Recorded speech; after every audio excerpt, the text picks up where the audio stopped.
99.9 KTDY, the best variety of the 80s, 90s, and today, 8:14, Doc's in for Wellness Wednesday from the Bryant Wellness Institute. Ladies and gentlemen, it is Dr. Kevin. Good morning, Doc. Hey, good morning. How is everybody? Good, thank you. My friend Obi said you have to cut the show short today. He said you have to, quote, hurry because we don't have time for that.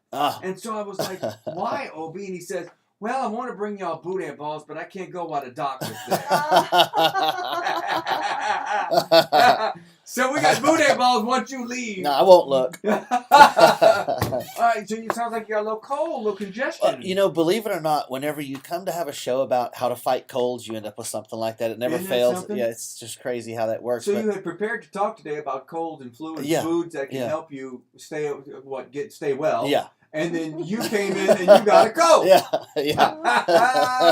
I'm sorry for you, it never fails. It never fails. I'm a little stuffy today, but I'm good. I'm here. It's not like you just got sinus. Yeah, just a little stuffy today. So hopefully the voice will hold up. But believe it or not, it's that time of year already. I mean, it's almost September. It's gonna start to get cool next week. I'm so ready. Yeah. I'm so ready for that. So September is like my Christmas and New Year's all rolled into one. You know why? What starts in September? Football season? Deer season. Oh, deer. Oh. Yeah. So as a tribute, I wore my camouflage and orange tennis shoes today. So you going into work with those? Yeah. Okay. So I have 10 foods today that are going to help you stay healthy and not get sick. And a lot of it revolves around antioxidants and vitamins that are going to help your body fight off colds. And everybody has this cold remedy. Every time you have a cold, you get 10 people tell you 10 different things you can try to do. Especially here. Yeah. But these are things that actually have been proven to help improve your chances of not getting a cold, or if you do get them, not being so severe, not being bad. And number one on the list, and we talk about this all the time, is blueberries. Blueberries are literally an antioxidant powerhouse. They are immunity boosters more than almost anything else that you can eat. And in 2007, Cornell University did a study, and they found that blueberries have the most antioxidants of any food on the planet. And so super healthy. I try to eat a cup of blueberries every day, usually with oatmeal or by themselves, or I try to. Don't they help you go poopy? They don't me. I don't know. I think that's prunes. I think you got that. Well, okay. I think you got that confused there. Blueberries help too. I'm not sure. Well, it's good for you. Yeah. I've never had low fiber to them. Yeah, I'm sure they do. And now the other thing is if you buy things like produce and blueberries and they go bad on you, get the frozen ones. They have organic frozen blueberries that you can keep in the freezer and just take out what you need. And this goes with all your vegetables, because people think that if they buy fresh vegetables, they're healthier than the frozen ones, but actually that's not the case. Those frozen ones, they zap them, they freeze them like within hours of picking them. Yeah, so they're very nutritious. The ones that are in the produce section have been sitting there for, I guess, a few days at the least, if not almost a week. And touched by everybody.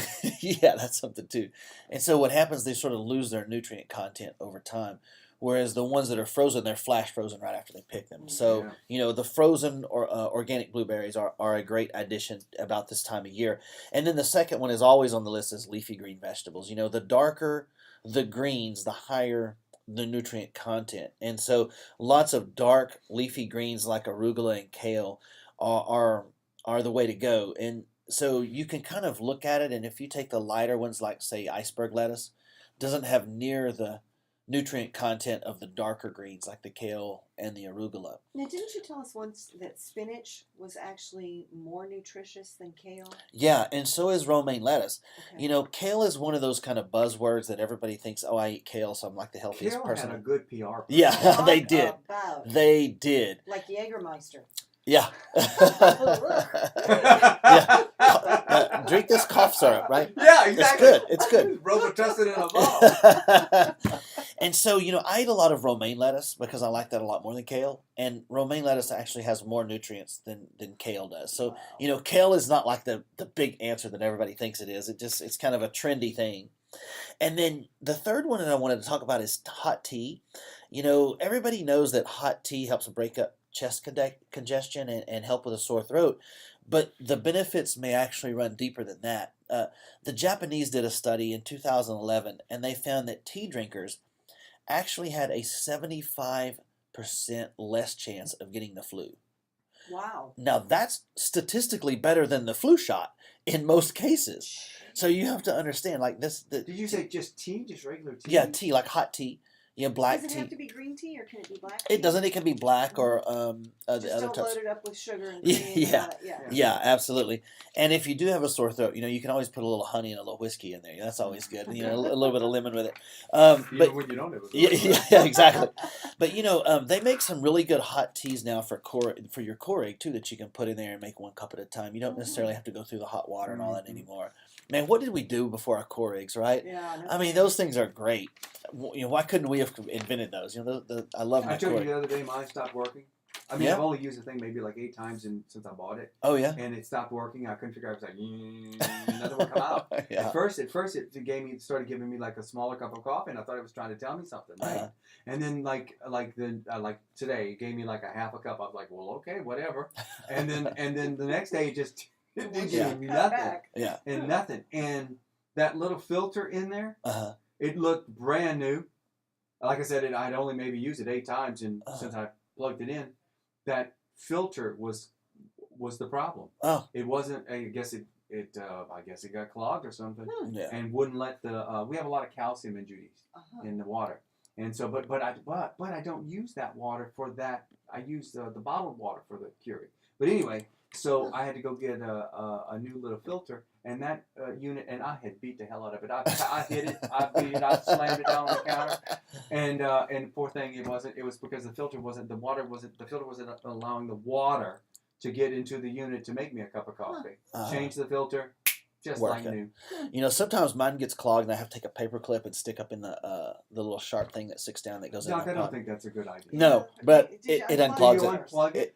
Yeah, but it unplugs it by doing that. That's what the internet said to do, and they're always right. So, so I figured I did it and it worked. So that's how you make your tea in the little Keurig.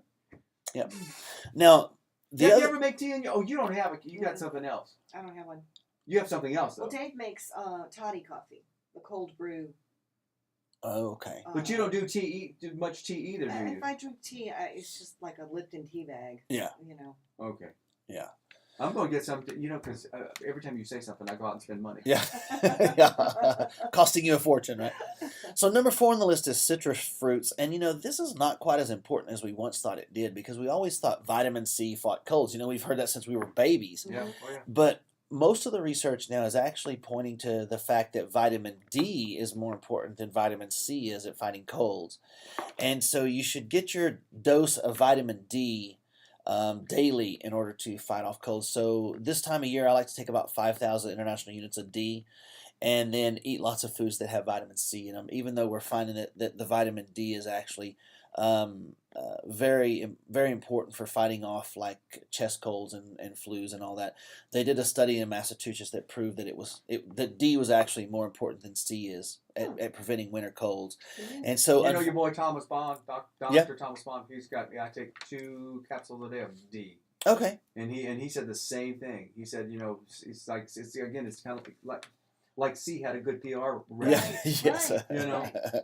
But D, he said D's where it is now. It is. We now know that in 2016. Yeah, and every time they do a study on vitamin D, they're finding that it actually activates some of your good genes and turns off some of your bad genes, and it really helps your cell reproduction. I mean, D does a lot of things to your body, and most Americans are vitamin D deficient, and especially those that maybe have skin problems that were told to stay out of the sun. Mm-hmm. And then if they don't get vitamin D in their diet, then they're especially short because your body makes vitamin D when the sun hits your back. I don't mean to put you on the spot, but do you know of some foods that contain vitamin D?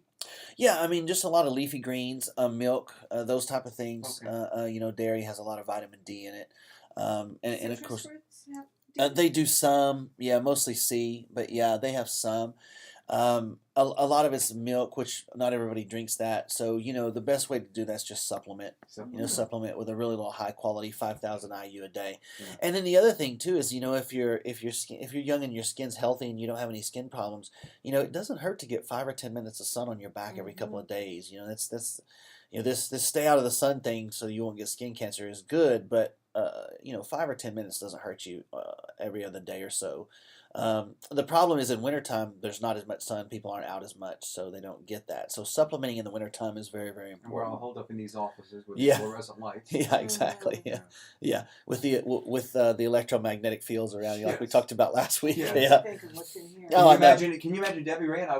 We probably should glow. I bet at night we glow. Yeah. So after break, we're going to give you the other 5. So you guys stay tuned. We got some good ones when we get back. What else? Okay, so next on the list is my next 2 are peppers and mushrooms. Peppers have all kinds of disease-fighting benefits and cold and flu fighting benefits. Are you talking like a jalapeno pepper or like a bell pepper? Well, mostly bell peppers, but really all peppers are really good at fighting disease. The spicier peppers are real beneficial and actually have a lot of health benefits.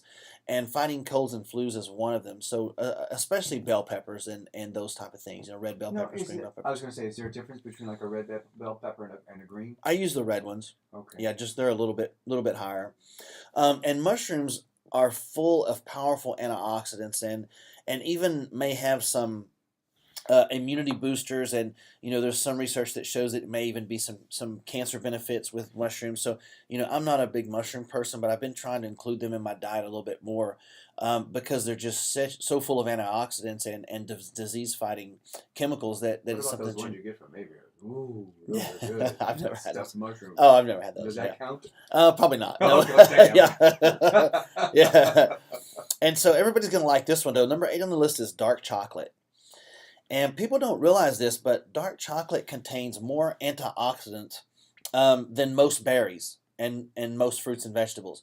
So dark chocolate is also full of zinc, which zinc is super effective at fighting colds and flus. A lot of the lozenges you get have zinc in them. Mm-hmm. So zinc is very, very good at coating your throat and not letting the sickness replicate and spread further. And I would imagine you're not talking about eating dark chocolate, a whole bar every couple of hours. No, definitely not. Just a few bites, here and there. Okay. You'd be okay taking a bar of a dark chocolate. Now we like to have a 70% or higher cocoa level, mm-hmm. and so we're not talking about Snickers, Yeah. Yeah. And so just break off a little piece of that every night or every other night and eat that. It would be real good for you. So dark chocolate is a very, very good thing that you can include, and it's full of antioxidants. And especially for those people who are kind of chocolate lovers, who get a sweet tooth, dark chocolate is the way to go with that. And it's not as high in sugar as some of the other sweets are, and you can still get a whole lot of benefits out of the dark chocolate. So include that in your diet. And then the other thing that's full of selenium is Brazil nuts and different mixed nuts. Selenium and zinc together are really good at fighting colds and flus. And so number 9 on the list was mixed nuts, and that's because of the selenium that's in there. So what we're trying to do is we're trying to get you some zinc and selenium and some vitamin D, and then all the other antioxidants to help with the colds and flus. Just like the name peanuts are not nuts. I was going to say. Yeah, peanuts aren't really even nuts. Yeah, they're a legume. Yeah, so we're talking about tree nuts. That's Brazil nuts, almonds, walnuts, cashews, that whole family of those. Yeah, cashews are good. I actually tried some cashew milk the other day. Dark chocolate covered cashew. Yeah, there you go. Oh, you gotta stop. Yeah. Well, like you said, I can have that. That's right? it. Yeah, that would get you all the way there. It's not the whole can in one sitting. Yeah, that's your problem, right? That's my problem. Now, number 10, last on the list, is fruits and vegetables that are orange in color, like carrots and sweet potatoes. And the reason these are good for you is because they're loaded with beta-carotene. And our bodies can convert this into vitamin A. And vitamin A keeps the mucus linings of our nose and throat healthy, which is kind of our first line of defense for colds and flus. When your mucus lining gets sort of cracked and unhealthy, that's when these viruses can start to take over and you can become infected easier. And so orange fruits and vegetables like carrots and sweet potatoes are very, very good at fighting colds and flus this time of year as well. So add some of that. Some sweet potatoes, some carrots, anything that's kind of orange in color is really, really good for you. I'm telling you, sweet potato. I didn't realize, because when I was growing up, you would think the sweet potato had more sugar. That was more. It was sweet. That was worse. That's worse for you than that white one. Yeah. Give us the white one. Yeah. But I've heard you speak of how beneficial and how healthy sweet potatoes are. Yeah. Yeah. Eat it several times a cover week. them with syrup and blue and brown Yeah. sugar. And Right, all that, marshmallows. Yeah. I guess the ones at Golden Corral aren't the kind you are talking about. Right. But so you're saying that can help with the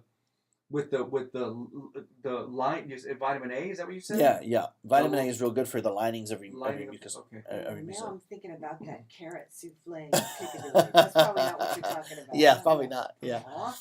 So it comes down to just eating the right foods and taking care of yourself, and you can really help prevent colds and flus this time of year. So food can make you healthy if you just make smart choices. So is rest important, Doc? Oh, absolutely. With everything, I mean, rest is critical to you being healthy, and in all aspects. Your body recuperates during rest, during sleep, and so one of the things that we try to do for our patients, we try to get them, of course, sleeping all night without waking up in the middle of the night, which typically is an adrenal problem. Mm-hmm. People that toss and turn and wake up and have fatigue all day, then they're wide awake right before bed, then they sleep for 3 hours, then 3 o'clock in the morning they're wide awake. That's almost always adrenal problems. And so that's the adrenal support that we can help them sleep all night. Really, really good for them. Ooh, that's big for a lot of people. Sleep's a huge issue. Yeah, I've had to. Yeah, they're very disappointed to me. I don't sleep well. I have like a little pulley system above my bed, and it's hooked up to a hammer. And I just got a jerk, and the hammer just comes down and Yeah. hits me in the back of the head. That kind of puts me out. Yeah. I only use that a couple times a week. All right, so well, thanks, Doc. What a great show You bet. today. Good deal. We're going into that season. It is. Yeah. Already. All righty. Quickly. Dr. Kevin, Bryant Wellness Institute, Wellness Wednesday on KTDY.